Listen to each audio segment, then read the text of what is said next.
Bonsoir à tous et merci d'être avec nous dans Les Yeux, votre émission intime, votre émission parcours sur la belle télévision, la chaîne panafricaine. Pour ce numéro, nous avons choisi de recevoir une dame, une jeune fille, une étoile filante. Moi, j'aime la décrire en ces termes-là parce qu'en elle, il y a plusieurs êtres. Il y a la fonceuse, il y a la battante, il y a aussi la personne très timide, très professionnelle, très rangée. Elle s'est illustrée dans l'entrepreneuriat, mais pas seulement. Elle a participé aux grands rendez-vous sportifs du continent et en dehors du continent. Elle a participé au marathon de Paris, au marathon de Libreville, à la Tropicale Missa Bongo. Elle a participé aux Jeux de la francophonie. Elle a créé ce qu'on appelle un univers d'échange et de partage, les samba professionnels. Je ne vous en dis pas plus, je vous laisse découvrir la personne qui est mon invitée aujourd'hui, Josiane Maténé de Longueur. Son nom est tout un hymne à la formation, hymne au respect de soi, hymne surtout à la découverte de qui l'on est. Bonsoir Josiane. Bonsoir Laetitia et bonsoir à tous les téléspectateurs de la Belle TV. Merci d'avoir accepté notre invitation. Il ne faut pas pleurer. Quand je dis que vous êtes, on se tutoie ? On se permet, d'accord. Oui. Quand je dis que tu es une battante, tu es cette personne qui va toujours au bout de ce qu'elle croit être bien pour les autres, est-ce que j'abuse ? J'avoue que je trouve quand même que tu abuses parce que oui, en France, on essaye de faire, mais moi je pense qu'il y a toujours cette possibilité de faire encore mieux. Et je pense qu'il y a des personnes qui font aussi mieux que ce que nous essayons de faire à un autre modeste niveau. Mais c'est pas tout à fait faux aussi parce que je fais partie de ceux-là qui pensent que lorsqu'on a un rêve, il faut aller au bout de celui-ci. Je suis de ceux-là qui pensent que les obstacles ne peuvent jamais nous empêcher d'atteindre l'objectif que nous nous sommes fixé. C'est juste le travail qui paye et donc on se bat tous les jours, on fonce tous les jours vers le but qu'on s'est fixé. Josiane Maténé de Longueur, il y a eu beaucoup de polémiques autour de ta nationalité, gabonaise, étrangère. Josiane Maténé de Longueur, qui es-tu ? C'est une très bonne question et ça va être vraiment la première fois que cette question m'est posée et je vais être très sincère et très honnête. Vous savez, on ne choisit pas où on est, on ne choisit pas ses parents, on ne choisit pas son pays. Je suis d'origine camerounaise d'ailleurs parce que mes parents, ils sont camerounais. Ils sont arrivés au Gabon alors que moi, j'avais que 5 ans. Donc moi, je suis arrivée au Gabon, j'avais 5 ans et j'ai fait tout mon parcours scolaire au Gabon, l'école primaire de Metuin à Oyem pour ceux qui y sont. J'ai fait le lycée d'État Richard Nguema Bekale, le lycée d'État qui est devenu le lycée Richard Nguema Bekale. J'ai fait mes études secondaires à l'Institut national des sciences de gestion. Et pour ceux qui connaissent un peu mon parcours sportif, j'ai joué au football à OIM. On a d'ailleurs tout gagné avec le club santé. On est passé par les Dauphines. On a fini en apothéose avec les Amazones FC. Et au finish, moi, j'ai été appelée par l'équipe nationale du Gabon. J'ai porté le vert jaune bleu version football. Donc, après, vous savez, moi, je considère la nationalité comme étant un état d'esprit. Où je suis assise, j'ai la nationalité camerounaise. Ça fait 15 ans que je demande la nationalité gabonaise et que le dossier il est soit perdu, qu'il est finalement retrouvé. J'ai fait jusqu'à l'enquête de moralité pour qu'au finish, on ne puisse pas retrouver le dossier. Et à un moment donné, je me suis dit il fallait se concentrer sur le travail. Peut-être qu'un jour, le Gabon reconnaîtra en vous le travail que vous faites et décidera lui-même de vous donner la nationalité. Et donc, moi, je reste gabonaise. Moi, j'ai jamais été au Cameroun à part la fois où j'ai perdu ma mère, où il fallait aller l'enterrer. Et donc, j'ai tout fait au Gabon. Je fais tout pour la jeunesse gabonaise. Et c'est à chacun de voir si je suis camerounaise, gabonaise, africaine. Bon, moi je te donne la nationalité de la belle. Tu es africaine et on t'aime comme ça. Et je pense que les autorités gabonaises, c'est pas un devoir, mais pour ce que tu fais pour la jeunesse gabonaise, je pense qu'il n'y aura plus de barrières. Après cette émission, les autorités compétentes vont te donner la nationalité. Voilà, c'est un appel que moi j'ai lancé. Merci beaucoup, messieurs les ministres, messieurs les décideurs, donnez à Josiane Maténé de Longueur la nationalité gabonaise parce qu'elle est gabonaise. Et arrêtons avec les cloisonnements, je suis camerounaise, je suis gabonaise, et parlons justement de ce rêve pour le Gabon. Alors, On a compris dans un premier temps que tu es très sportive dans l'âme. C'est pourquoi tu as participé aux grands rendez-vous internationaux. Mais avant d'en arriver là, tout est parti d'une rencontre avec une personne qui t'est chère, qui malheureusement nous a quittés. Tu nous en parles? Oui, vous savez, lorsque j'étais à l'Institut national des sciences et gestion et j'étais en 2e année, j'ai eu la chance de rencontrer d'abord Henri-Pascal Bolonga, qui a été mon premier employeur. HPB. HPB avec Tecla Communication. Donc c'est vraiment lui qui m'a donné ma chance pour la première fois. Bien qu'étant étudiante en cours du soir, j'étais son assistante en journée. Étant habituée à travailler, je me suis dirigée vers ACI Édition où j'ai rencontré Luc Lemaire, où j'ai postulé et j'ai été prise pour la première fois à l'accueil. Donc moi j'étais au standard et j'étais en 3e année. Lorsque j'ai eu mon BTS, il m'a appelé et il m'a dit avec votre BTS, vous ne pouvez plus être à l'accueil. Et avec ce que j'ai vu de vous, je pense qu'on va devoir créer un poste qui vous sied. Pour une première fois dans l'entreprise, ce poste n'existait pas. Il a choisi de me créer un poste de suivi de dossiers. Donc, mon rôle, c'était de suivre tous les dossiers de l'entreprise, d'appeler les clients mécontents pour leur dire que voilà, tout devait bien se passer, pour rassurer les commandes en cours, pour me rassurer aussi que les collaborateurs étaient en train de faire ce qu'ils avaient à faire. Et c'était vraiment... Et je me retrouvais là-dedans. Je me suis dit, c'était vraiment mon job. Et ce monsieur, il avait vraiment détecté ce talent en moi. Et donc, tout est parti de là. Il m'a donné ma chance. Pendant 3 ans, j'ai été son assistant, j'étais à ses côtés et j'ai même été là à quelques minutes avant que Luc Lemaire ne décède. C'est-à-dire que moi, je suis la dernière personne qu'il a reconnue sur son lit d'hôpital. Lorsque je suis arrivée, il était couché malade et on m'avait dit, il ne reconnaissait personne quand les gens arrivaient. Et quand moi, je suis arrivée, il m'a dit, Josiane, toi aussi, tu t'es dépêchée de venir me voir avant que je meure. J'ai dit, mais boss, vous n'allez pas mourir. Vous ne pouvez pas mourir, c'est juste une maladie. Mais oui, je suis tout jeune. Oui, mais vous êtes tout jeune, c'est une maladie, mais vous allez sortir de là. Et c'était la dernière fois qu'il parlait avec quelqu'un et c'était bien avec moi. Et donc, c'est vraiment ce déclic. Et ACI, c'est la structure qui faisait tous les supports de communication, que ce soit pour la Tropicale Amissa Bongo. On a fait beaucoup de choses pour la présidence, même pour le feu président Omar Bongo, feu Lucie, Edith Lucie Bongo. Et lorsque les dirigeants de la Tropicale sont revenus pour passer la commande à ACI, la société ayant eu quelques difficultés financières, moi j'avais décidé de partir parce qu'au-delà de tout, j'avais des responsabilités familiale à assumer. Ayant perdu ma mère, j'avais une fille à charge, j'avais mes petites sœurs à charge et j'ai décidé de partir de l'entreprise. Donc quand ils sont venus commander et qu'ils ne m'avaient pas vu à mon poste habituel, ils ont demandé à mon patron Luc Lemaire s'il y avait un problème, il leur a expliqué tout simplement qu'ils n'avaient pas pu me payer et que voilà, de commun accord, on a accepté que je puisse...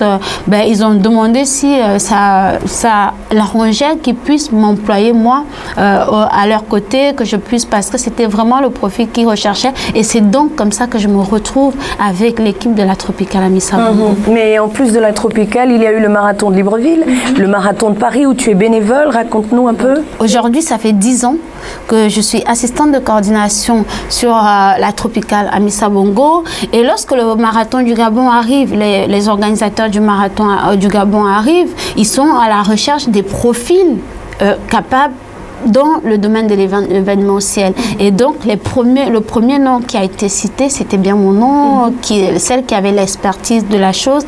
J'ai donc été contactée par le monsieur Sébastien Botari, qui est le directeur du Marathon du Gabon. On a échangé, on a regardé ce qu'on pouvait faire ensemble. On a fait un premier test avec le match de Paris Saint-Germain qui avait eu lieu au stade de l'Amitié. Et donc, on avait profité pour faire quelques actions de terrain. Et au sorti de là, on a vu qu'effectivement, on pouvait faire quelque chose ensemble. Et donc, il m'a pris et pendant 3 ans, j'ai été responsable du bureau du Marathon du Gabon et donc responsable des inscriptions sur tout l'événement. Avec la passion et l'envie d'apprendre. Parce qu'il faut dire que moi, je suis de ceux-là qui ne se limitent pas à ce qu'ils connaissent en fait. Moi, je cherche toujours, je suis toujours dans l'amélioration de soi. On cherche l'excellence peut-être qui n'existe pas. On est toujours en train de courir. Et c'est ce qui m'a poussée à m'inscrire comme bénévole bénévoles.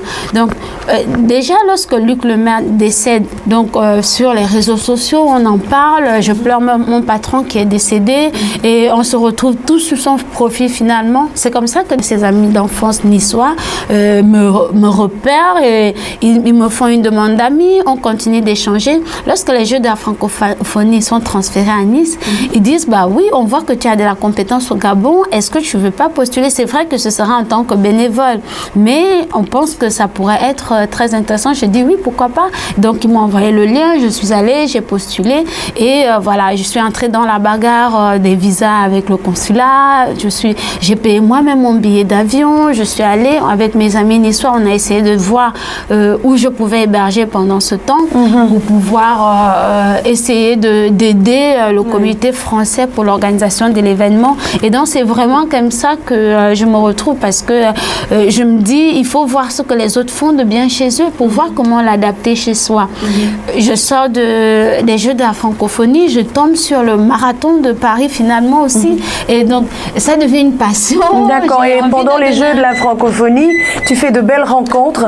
J'ai fait la rencontre qui va changer Josiane lorsqu'elle arrive au Gabon parce que c'est vraiment de là où j'ai vraiment été reconnue par les autorités gabonaises. Parce que quand j'arrive au Gabon, à Nice, lorsqu'on donne des missions, on dit, ben, toi tu es gabonaise. Et il y a une délégation de 150 personnes qui viennent du Gabon. Et donc c'est toi qui seras en charge de recevoir ces personnes-là parce que voilà, vous parlez la même langue et vous pouvez facilement vous comprendre.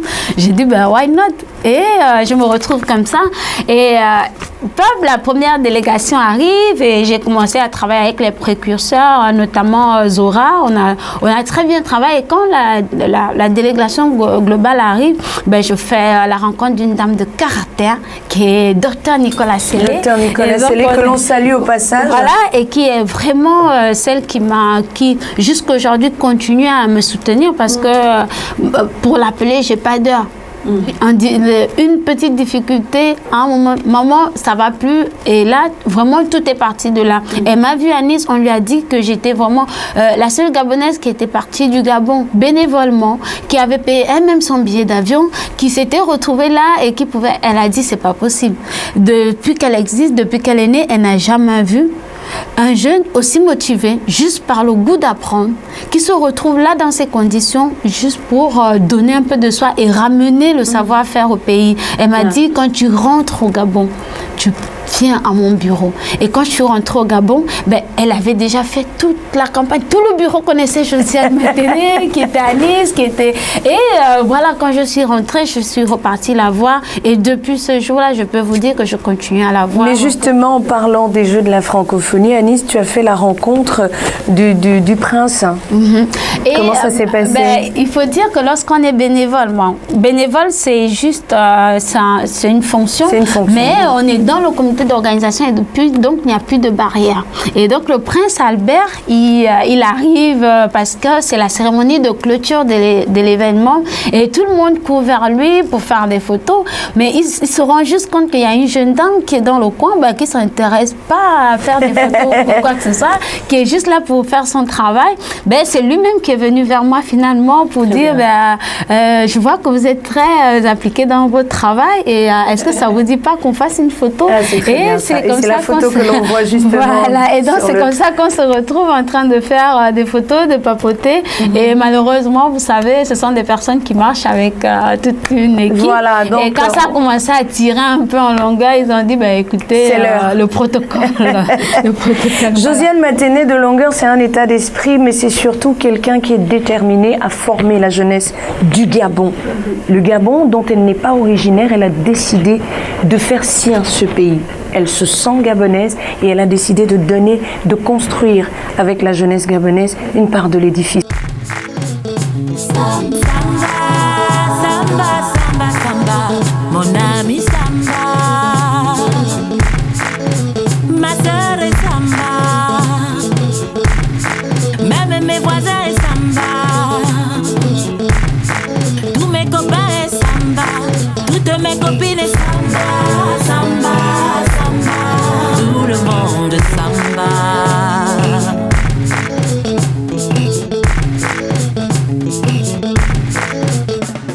les Samba professionnels, cette très belle aventure humaine qui est à sa 5e édition cette année. On est en train de préparer la 5e édition, mais il y en a eu 4 avec des noms, des monstres du monde sportif, de l'audiovisuel, des gens comme Pape Diouf, et vous le voyez justement sur la couverture de ce magazine. Les Samba professionnels, ça commence où? À Nice, entre 2 avions, entre 2 marathons, ça commence quand? Mais vous savez, lorsqu'on fait ces différents événements, il y a quand même des différences qui sont remarquées. La façon dont vous êtes accueillis à Paris, c'est pas la même façon que vous êtes accueillis chez vous à Libreville. Il y avait quand même quelque chose qui à un moment donné a poussé au déclic. Je pense surtout lorsqu'on occupe certains postes de responsabilité, parce que sur ces événements, j'ai toujours eu des postes de responsabilité malgré ma taille, parce que nous, on a le complexe de la personne. Il faut être en veste et costard pour être considéré, alors que moi, j'étais cette petite fille qui venait en basket avec son jean et qui demandait aux gens où est-ce qu'on en est. Il y a presque personne qui vous répond, même parfois, mais même quand on vous répond, ça a beaucoup de mépris pour se dire ouais, mais pourquoi elle, c'est qui, pourquoi elle nous pose des questions. Mais c'est quand un petit coup de fil vient de là-haut en disant est-ce que vous savez qui en face de vous, que tout le monde se plie finalement. Et je me suis juste rendu compte que on n'avait pas besoin de ça en fait. Et d'autre part, il y avait quand même beaucoup de difficultés avec nos grandes structures. On a des structures qui sont pourtant c'est très coloré. À l'intérieur, on voit des belles filles très maquillées, sauf que la compétence n'y est pas. Lorsque vous demandez à une entreprise de vous faire un devis, vous attendez... Au bout d'une semaine, vous n'avez pas de devis. Vous envoyez tous les détails possibles. Il est arrivé parfois où je suis arrivée dans des entreprises où je me suis assise derrière avec celle qui fait la proforma pour être au moins sûre de sortir de là avec ma proforma faite par moi-même dans une entreprise qui n'est pas la mienne. Et c'est pareil pour la facture. Je me suis dit, il y a un problème. Soit c'est le manager qui n'a pas la vision de son entreprise et qui a choisi des personnes juste parce que, voilà, juste pour le décor, ou il y a quelque chose. Soit la personne qui est là n'a pas vraiment cherché du travail, parce que lorsqu'on se bat à déposer les dossiers de gauche à droite, mais on essaie vraiment de faire son travail avec sérieux.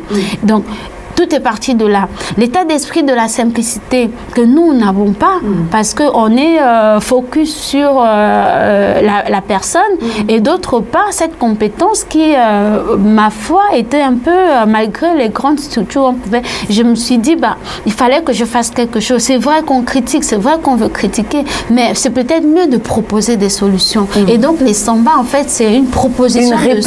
Une réponse. À tous ces manquements. À tous ces manquements. C'était de dire que voilà, on pouvait se former autrement. C'est vrai que les Samba, c'est une semaine. Mais en une semaine, ce qu'on voit sur les Samba vont au-delà de ce que... Ça n'a rien à voir avec ce que vous avez vu à l'école. Ça n'a rien à voir avec ce que vous vivez en entreprise. C'est la pratique. C'est le réel, c'est la pratique. Et en plus, vous êtes formé par qui? Vous êtes formé par quelqu'un qui a réussi dans sa vie, qui a réussi ce qu'il avait à faire et qui est là pour vous dire, moi, voilà ce que j'ai fait, voilà comment j'ai fait, à tel moment j'ai eu telle difficulté, voilà comment je l'ai contourné, ainsi de suite, ainsi de suite. Et après, ce sont même des personnes qui sont capables de vous dire, mais moi j'ai une structure, vous avez de la compétence ou pas, mais moi j'aimerais vous aider à vous améliorer, venez dans ma structure. Et vous vous retrouvez comme ça avec un Pape Diouf qui mange sur la même table que vous. Un Amobé Mévégué. Un Amobé Mévégué qui se balade avec Joël Dong, des noms. Donc, vous avez un Harry Rosema qui est le premier présentateur noir de TF1 avec qui vous parlez comme si c'était votre ami. Vous avez Robert Braza, vous avez un Aboubakry Ba, un Martin Kamim qui est le premier Africain à commenter un match de Coupe du Monde de football. Donc, ce sont des références. C'est des gens de référence qui sont là pourtant, qui se font petits, qui s'humilient devant vous et qui vous disent même qu'ils apprennent de vous finalement. Et c'était vraiment cet état d'esprit qu'on voulait faire et qu'on a appelé la sambacité. En fait, la sambacité, c'est cet état d'esprit d'apprendre dans la simplicité. Lorsqu'on a lancé la première édition de ce projet, on est allé, on a rencontré des gens qui ont dit, mais madame, vous allez faire venir Pape Diouf au Gabon. Mais vous êtes qui? Vous êtes capable de le faire? C'est impossible. Le jour où vous arrivez à réaliser ce projet, revenez venez me voir. Moi, je vous donnerai une enveloppe de 1 million parce que c'est quasiment pas possible. Mais on y a cru, on s'est battu, on a trouvé des portes fermées. Mais je peux vous dire, on a parlé tout à l'heure du problème de nationalité. Les gens, ils continuent à vous voir comme étant une Camerounaise qui ne peut rien bénéficier malgré tout ce que vous faites pour la jeunesse gabonaise. On a rencontré des choses où on vous dit, c'est une femme, qu'est-ce qu'elle peut bien faire, qu'est-ce qu'elle peut nous apporter, ainsi de suite. Et ça a vraiment été difficile. Des entreprises déjà qui n'y croient pas, si déjà des personnes qui vous voient tous les jours n'y croient pas, dites-vous bien que l'entreprise qui n'a encore rien vu de votre projet ne va pas y croire. Et donc, ça s'est fait, les 2 premières éditions se sont faites avec des personnes comme Laetitia qui acceptent de mettre la main dans la poche pour donner 50 000 francs, pour aider pour la réalisation. Ce sont les professionnels eux-mêmes.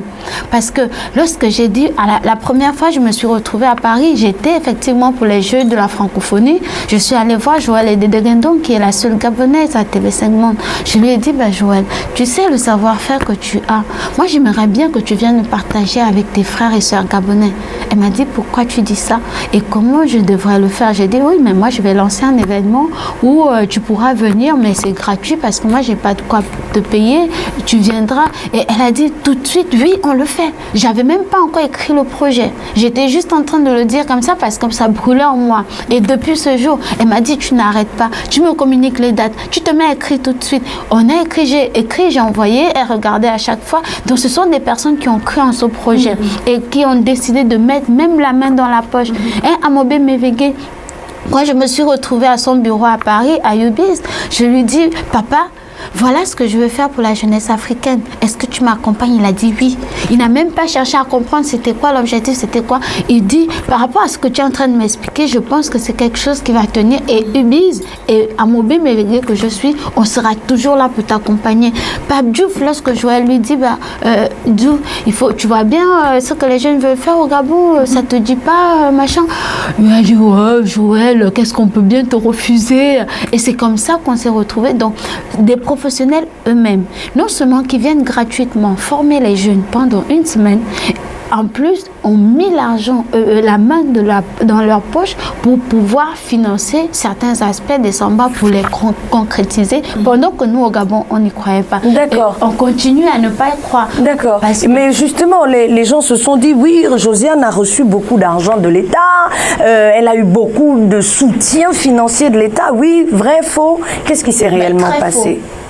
La première fois où le ministère de la Jeunesse et des Sports a choisi de nous accompagner, ils ont dit, nous, ce qu'on peut faire pour vous aider, ce sera payer des billets d'avion pour les personnes qui viennent, ce sera les héberger, ce sera les transporter pendant leur séjour. Donc, allez-y, prenez la proforma et revenez nous voir. On allait prendre les proforma, ainsi de suite. Et ça faisait... Il n'y a pas eu de suite? Ça faisait environ 38 millions. Donc 38 millions, hébergement, transport international, transport local et ce que les professionnels allaient manger. Et on est allé, c'est entré dans la procédure de signature de documents. Les documents ont été signés jusqu'au ministère de budget, mais au moment où vous et moi, on est en train de parler, on parle bien d'un truc qui s'est passé en 2016. Nous sommes en 2018. Le papier ne s'est jamais transformé en argent. Au contraire, nous, on est rentré dans des problèmes interminables. Te considères-tu comme une femme leader? Non. Vous savez, lorsque j'ai lancé les Samba, ce n'était pas dans le but d'influencer qui que ce soit. Lorsque j'ai joué mon foot au village, je ne voulais pas influencer. Lorsque j'ai fait toutes ces choses, ce n'était pas... Donc, moi, j'ai compris finalement qu'en fait, c'est un trait de caractère qu'on a développé qui fait finalement de nous... Josiane Maténé de Longueur, un gros leader qui ne veut pas l'accepter. On la détermine comme ça. Quelle est la personne dont tu ne pourrais pas te passer de la présence? Déjà, il y a papa et maman. Il y a papa et maman qui ont accepté de me faire venir au monde, qui m'ont donné l'éducation que j'ai eue. Parce qu'il faut dire que tout ce que nous faisons aujourd'hui part de la cellule familiale. Et donc, ils m'ont donné une éducation qui fait de moi ce que je suis aujourd'hui et dont je suis éternellement reconnaissant à ces deux êtres. Très croyante. Ma mère, qui n'a pas la chance aujourd'hui de voir ce que je suis devenue, parce que moi, je m'étais promis de lui construire une maison quand je devais travailler. Elle est partie sans pouvoir... maman, je pense à toi, je t'aime beaucoup. Et donc, c'est principalement les deux personnes qui comptent beaucoup pour moi. Et je sais que de là où elle est, là où elle se trouve, elle t'écoute, elle est fière de ce que tu es devenue, la femme que tu es devenue, les valeurs que tu inculques à tes sœurs, à ta fille, à toutes les personnes que tu côtoies, ces 450 jeunes Gabonais que tu as formés, à toute cette jeunesse. Aujourd'hui, tu t'adresses à cette jeunesse. Avant, tu vas leur dire quelque chose. Parle à cette jeunesse à laquelle tu crois tellement. La seule chose que je n'arrête à dire aux jeunes, c'est de dire en fait, il faut croire en vous, il faut croire en vos rêves. Et lorsque vous avez un rêve, il faut vous battre. Et il faut franchir tous ces obstacles. Considérez chaque obstacle que vous avez devant votre rêve comme une possibilité de juste reculer un peu, de sauter plus haut et de tomber plus loin. Parce que lorsque vous retombez, lorsque vous sautez cette difficulté-là, lorsque vous tombez plus loin que la difficulté. Et donc, finalement, la difficulté n'a été qu'un moyen pour vous de montrer encore plus ce que vous étiez capable de faire. Donc, ne laissez pas les briseurs de rêve. Franchement, ça a été un élément important dans les Samba professionnels. Si j'avais écouté tout ce qui se disait de gauche à droite, si j'avais écouté toutes ces personnes qui me disaient vous n'êtes pas capable de le faire, vous êtes une petite fille, si j'avais écouté toutes ces personnes qui à une semaine de l'événement m'ont dit madame, vous ne pouvez pas le faire et de toute façon vous n'allez pas le faire. Donc il faut croire en vous, il faut croire en vos rêves et il faut vous battre. Être entrepreneur, c'est un état d'esprit et l'entrepreneur, c'est pas celui qui met l'argent avant. Dites-vous que les grandes choses, on parle aujourd'hui des Samba professionnels. Les Samba professionnels ne sont pas faits. C'est un événement qui se fait avec capital zéro. Les prières que nous faisons à notre sponsor officiel tous les jours, c'est de nous aider à rencontrer des bonnes personnes. Moi, je connais beaucoup de personnes qui, pour passer sur un média, doivent débourser une somme d'argent. Mais nous, on a rencontré des personnes extraordinaires qui nous font passer gratuitement. Il faut rencontrer des personnes qui, lorsque vous avez besoin des chaises pour votre événement, ces personnes, ils ont des chaises chez eux, ils vous les donnent.